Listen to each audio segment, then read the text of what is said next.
Now in this subject, that is contract management, we are going to deal with the total process starting with the tendering to the allotment of tender, then how the tender are going to be evaluated, what are the different procedure for the evaluation of tender.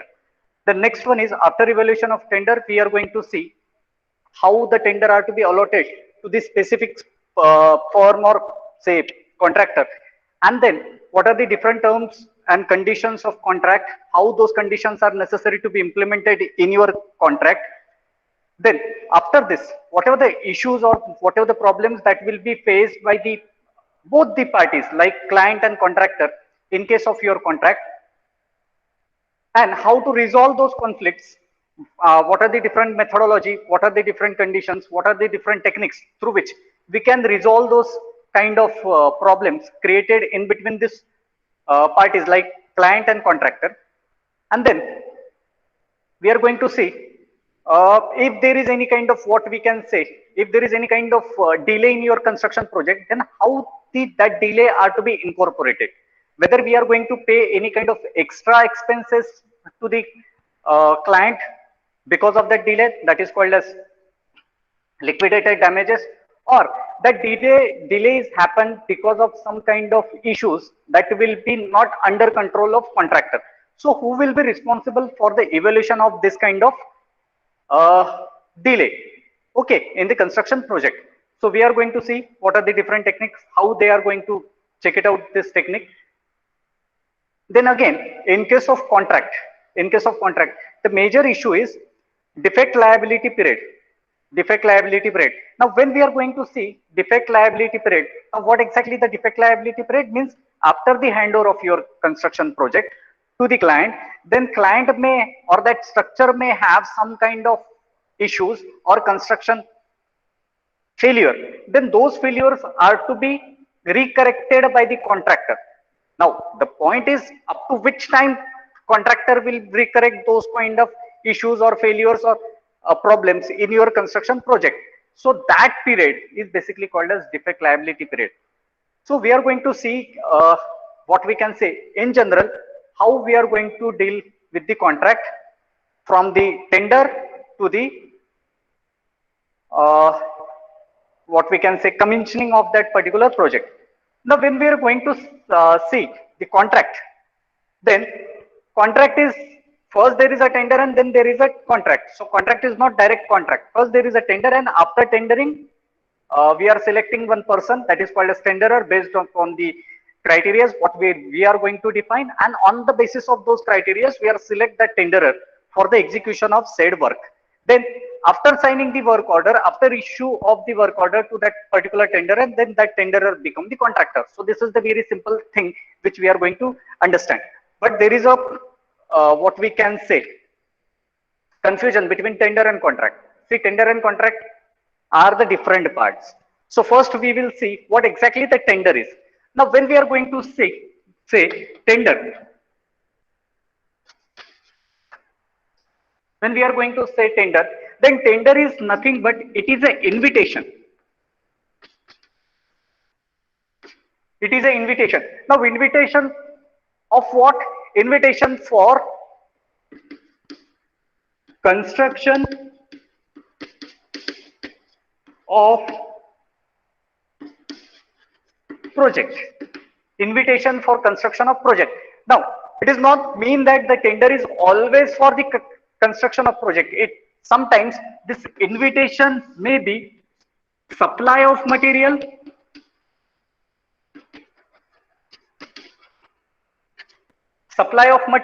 this invitation may be supply of labor,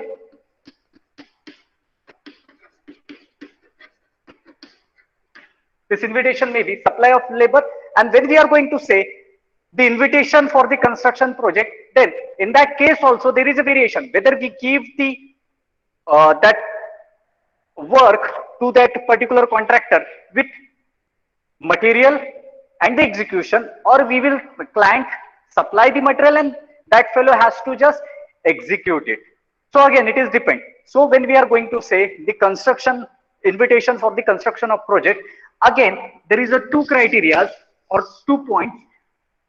The first point is whether It is material plus execution, or it is only execution.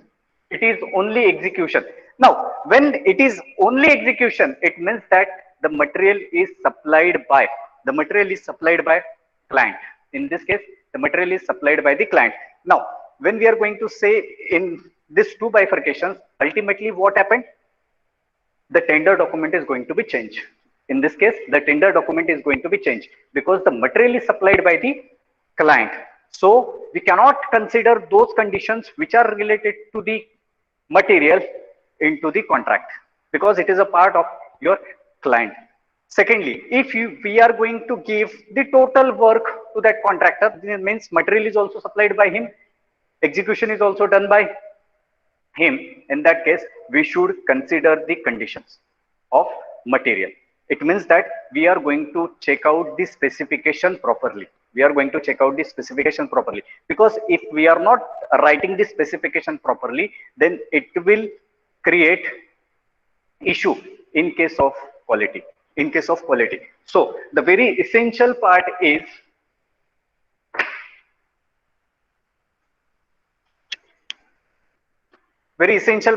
in this case, very essential part is specification.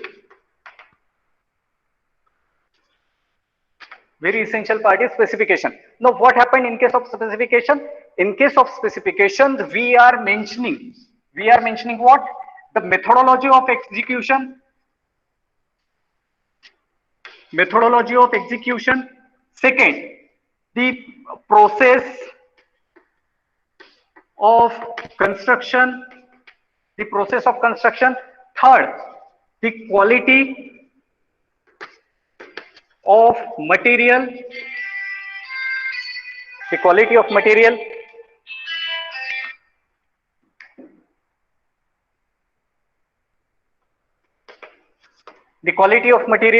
So there is a methodology of execution, then there is a process of construction, then there is a quality of material, and at the same time we also specified what? We also specified the time period for the curing. Secondly, we also specified, if suppose in your concreting process some kind of honeycombing is there, then the repair of those kind of honeycombing is again a part of that contractor. So these things we are to be included in it. Now, secondly, in this case, we also define quality of material. It is okay, but suppose if I consider the concrete, then in case of concrete, there is a sand, there is aggregate, there is a admixture, there is a cement, everything is there. We can only focus on the quality of material. That sand belongs to zone 2, aggregate belongs to 20 mm size of aggregate, angular, other things. No. At the end, whatever the output we are getting after mixing those ingredients of concrete, that output also have some kind of parameter means that concrete should sustain, or that concrete should withstand with M25 grade of concrete. So output is also necessary to mention over here. Means after mixing the quality of material, your output should be M25 grade of concrete. So whether you are getting the M25 grade of concrete or not, it is again a part of the specification. And if this thing is not happened, then what should be the preventive measures we will take? That preventive measures or that recorrection parameter is defined in your tender document or contract document. Suppose if you are not writing this kind, and if you are saying do the concreting of M25 grade of concrete without any written document, then it is not compulsion for the contractor to do the concreting of M25 grade of concrete, because you can, if suppose that concrete is not M25, you cannot claim financially to the contractor. So everything should be written, and therefore the contract is necessary. And each and individual term of contract is also necessary to be understand. Is it okay? So tender is nothing but invitation. Invitation for what? Invitation for supply of material, invitation for supply of labor, invitation for the construction of project. Now, when we are going to see construction of project, then that construction of project, whether we are ask contractor to do the execution with material and execution, or we are supplying the material, contractor has to just execute. In some project, every material is supplied by the contractor or procured by the contractor, but steel and cement are to be supplied by client, So this is a partial type. So what happened? In case of construction of project, steel and cement supplied by the client, and all other material, rest of the material like aggregate, sand, then bricks, steel, shuttering material, everything is procured by the contractor. So this is the third specimen. So we should clearly written in your tender document what kind of work you are going to have at your construction site, whether material plus execution, whether only execution. This is called as labor contract, or material and steel supplied by the client and other material procured by the contractor. So depend upon this, the conditions of contract are to be drafted. So there is an invitation.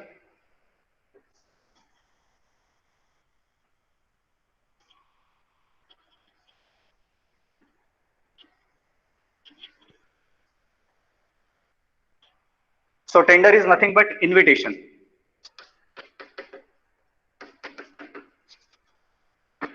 Tender is nothing but the invitation for the construction of project. Suppose we are considering construction of project. Now, when this invitation has to be given in through some agency. So the invitation is through, either you can have the newspaper,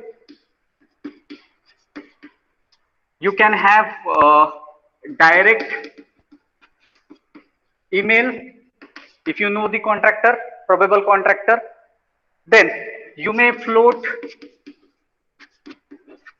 advertisement at government tender portal,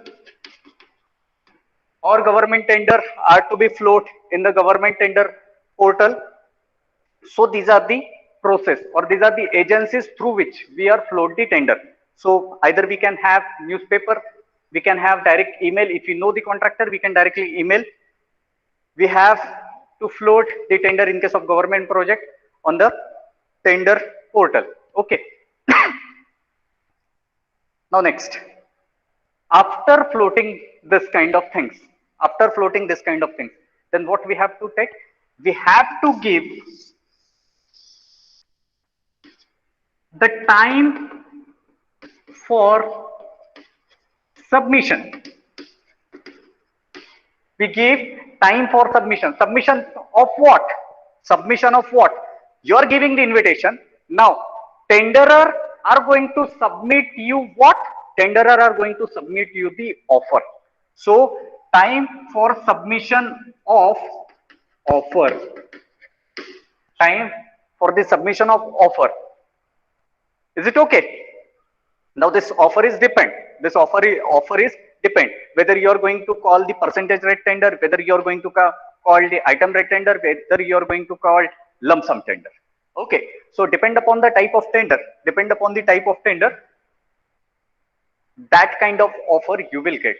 Now, once you get the offer, then what you will do? You will scrutinize that offer.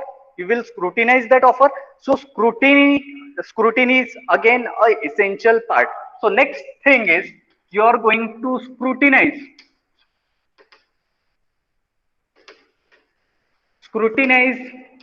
the offer. Now you are just scrutinize the offer, or you are going to scrutinize about that particular firm, because that fellow submitted the offer 10% below, but whether that company, whether that firm is capable enough to execute that work, it is essential for me as a contract client to check it out. So there is a scrutiny of offer plus the profile of that company, plus profile of company. Now, what exactly the profile of company? What exactly we are going to do with the profile of company? In case of profile of company, we are going to check the financial capacity of that particular company. Financial capacity of that particular company. So when we are going to say this, then what we are going to check? We are going to check financial capacity. Second, capability of execution. Capability of execution. Then we are check it out the equipments.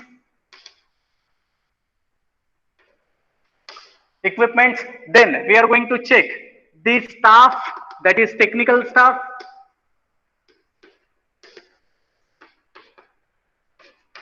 We are going to check out technical staff. Then we are going to check it out ongoing projects. Ongoing projects. Again, we are going to check it out previously that contractor or that tenderer execute the similar work, what work you want to propose, what work you want to execute or propose to be executed. So previous project also, previous projects.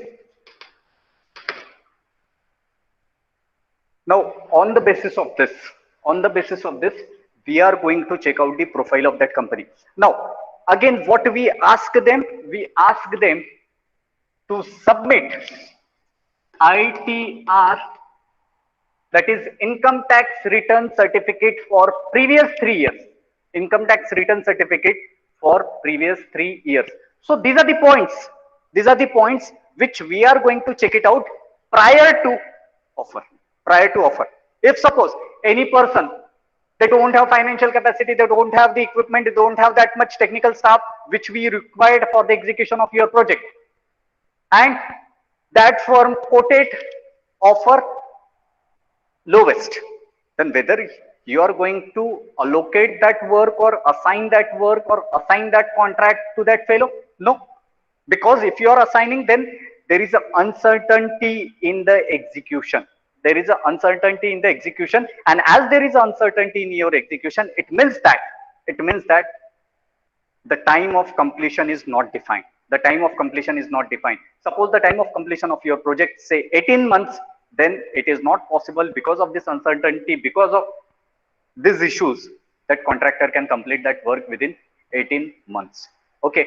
So this is very essential parameter that we are going to check it out.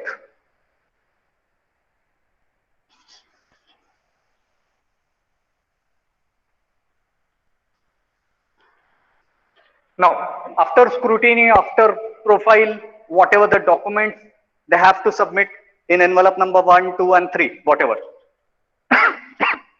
Now, what we are going to see after scrutiny, if the work profile or that profile of that company is okay, suitable to you, suitable according to your proposed work, then you will create a comparative statement. So next part is, there is a comparative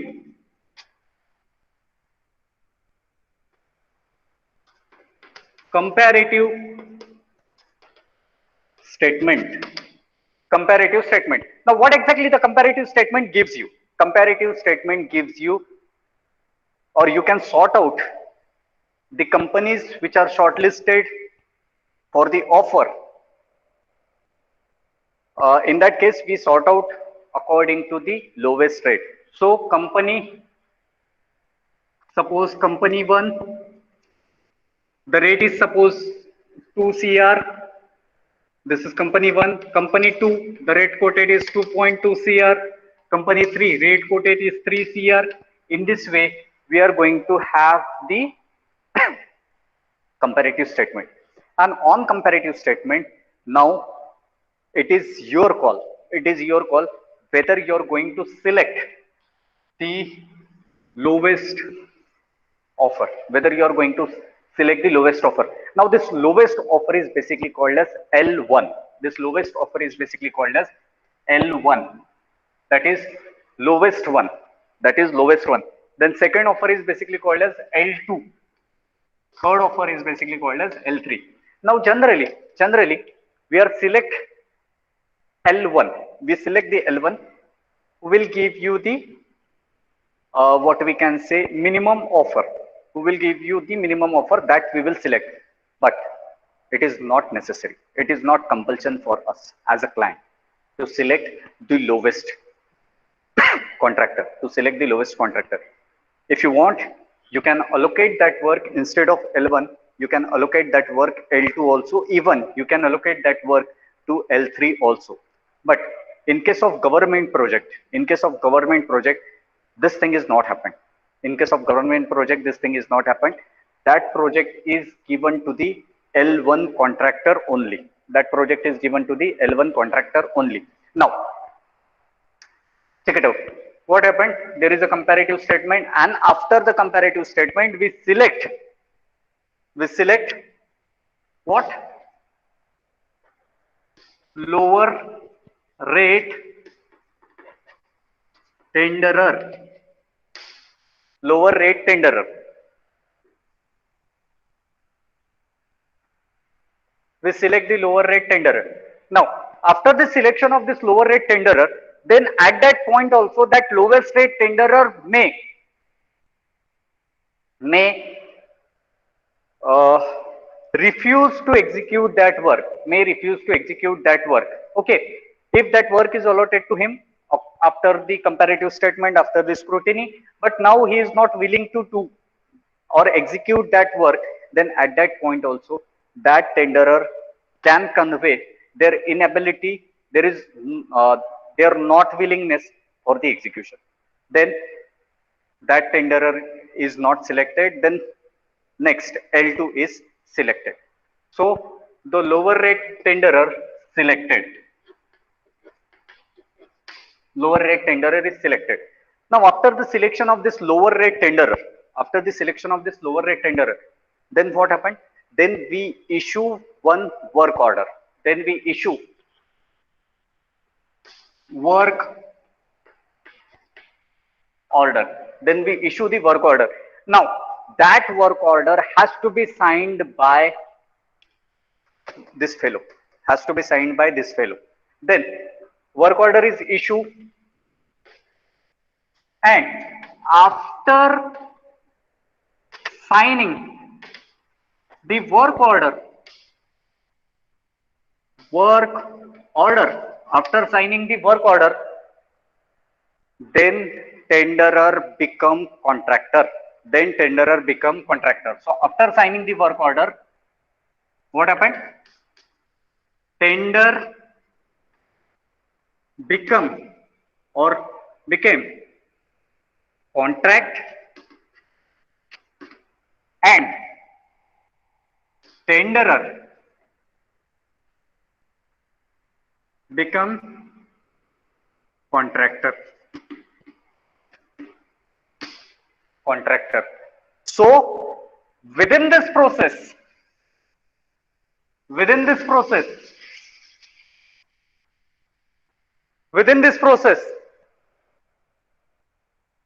that fellow, that firm is not contractor. That fellow or that firm is not contractor. So within this process, that fellow or that firm is called as tenderer. Is called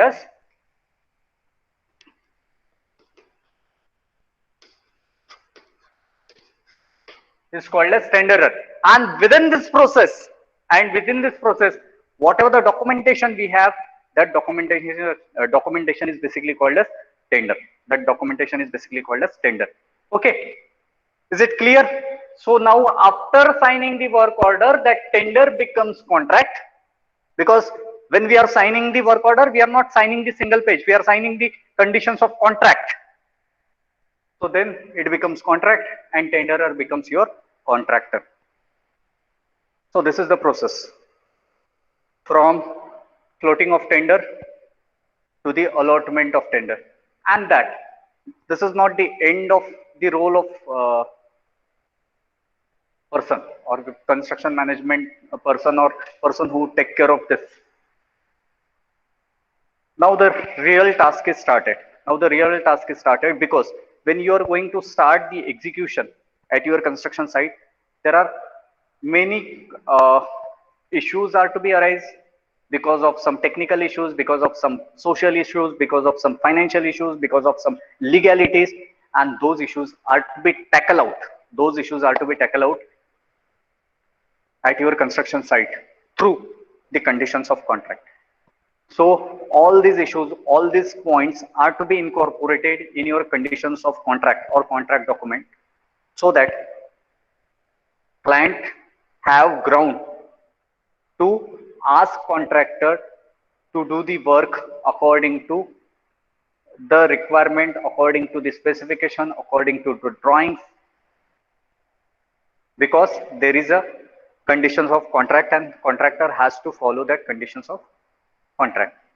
So this is the way we are going to do the things in case. So this is again, this is very essential part, that is selection of contractor. Again, it is essential part to select the capability of that contractor. Again, it is essential part to whom we are going to call for the offer, because if you are keeping anybody can quote the rate, then there are n number of people who can quote the rate. So to restrict this n number of entries, to restrict unnecessary increment in the number of person who float the road, therefore we are going to have the condition that is called as EMD, that is earnest money deposit. Now in case of earnest money deposit, at the time of giving the offer, contractor or tenderer has to submit some kind of DD in favor of specified name to the client, so that if that work is allotted to him and then that firm or that contract tenderer refuse to accept, then that EMD is forfeited. So therefore there is a EMD also. But now if you can say many government projects, a small scale project like MSME and all, they will not ask you to submit the EMD. They will not ask you to submit the EMD. You can submit one, what we can say, a letter or the exemption of EMD. You can have on the 100 rupees bond paper, you have to give for the exemption of EMD, and then in that case it is not necessary for you to pay the EMD at the time of floating your offer or quoting your rates. In case of MSME, this thing is happened. In case of large or infrastructural project, it is necessary to have the EMD and other things. So this is what exactly we are going to see in a detail. Now there are three CO basically. The first CO is students are able to understand. Students are able to understand the tendering process, what exactly the tendering process and how that tendering process are to be executed or carried out. So this is the first CO. We can understand and assess how the tendering is to be done and how we are going to assess the tendering process. So this is the first CO. Second CO is implementation of conditions of contract. Now when we are going to say the implementation of conditions of contract, it means that your work is started and you are working as a, what we can say, you are working as a PMC, that is project management consultant at that site, and then you are going to see whether that work is to be executed according to whatever the conditions of contract specified in your contract document. So that is the checking part. But before considering that in that construction project whether the work is executed as per the conditions of contract, first understand the condition of contract. So next CO is related to the understanding of conditions of contract. And second point, why we are considering that condition, because if we can add 100 conditions, but whether that those conditions are to be applicable in your project, and if it is applicable, what is the reason behind it? What is the reason behind it? So this is the second CO, that is course outcome. Third one is students will able to elaborate dispute resolution methodology in contract. Again, this is a very essential part. A person who is going to deal with this uh, dispute resolution committee, that fellow is basically called as arbitrator. Now, to do the arbitration, it is necessary that arbitrator should have the sound technical knowledge. This is the first point. And second one is arbitrator also have the sound legal knowledge or legalities in the construction project. If you have the good technical knowledge but you are weak in the legalities, then it will be difficult to work as arbitrator. If you are lawyer but you are unable to understand the construction issues, then again it is difficult to work as an arbitrator. So arbitrator generally have both the knowledge, technical knowledge, as well as the legal aspect pertaining to that construction project. So that is arbitration. And remember, in conditions of contract, we have a condition, that is a arbitrator, appointment of arbitrator. Second, in that case, again, there is a point, who will pay the fees of arbitrator, whether client or contractor. That thing is also included in the conditions of contract. Second, it is all necessary to have only single arbitrator, or we have the group of arbitrator. Again, it is depend upon the scope of the work. It is depend upon the scope of the work. Okay. So these are the three outcomes, and we will address those three outcomes. We will understand the process. We will see what actual things are happened at your construction site during execution, how those actual things are to be correlated with your contract documents, what are the different issues faced at construction site, how to tackle those issues. These things we are going to see in this complete syllabus. Now, in this syllabus, there is one more point is included, that is called as price escalation. Price escalation.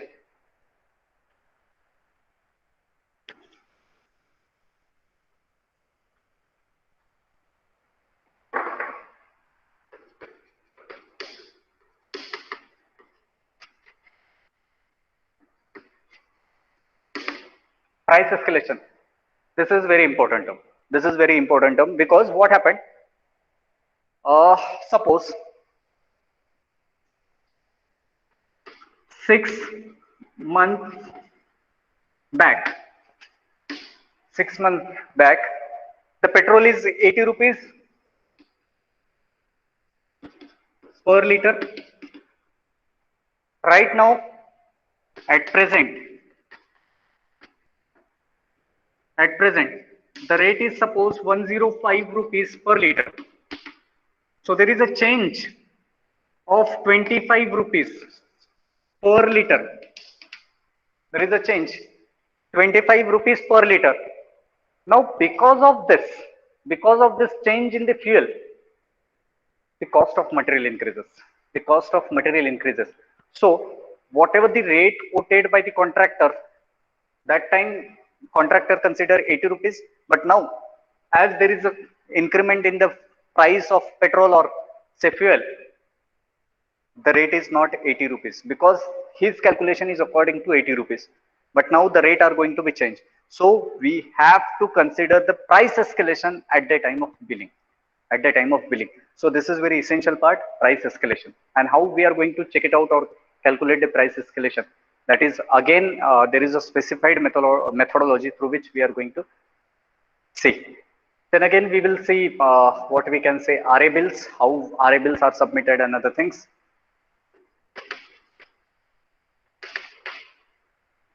RA bills, running account bill, how it is submitted, how it is scrutinized, what are the conditions that should be incorporated at the time of RA bill release of payment, everything.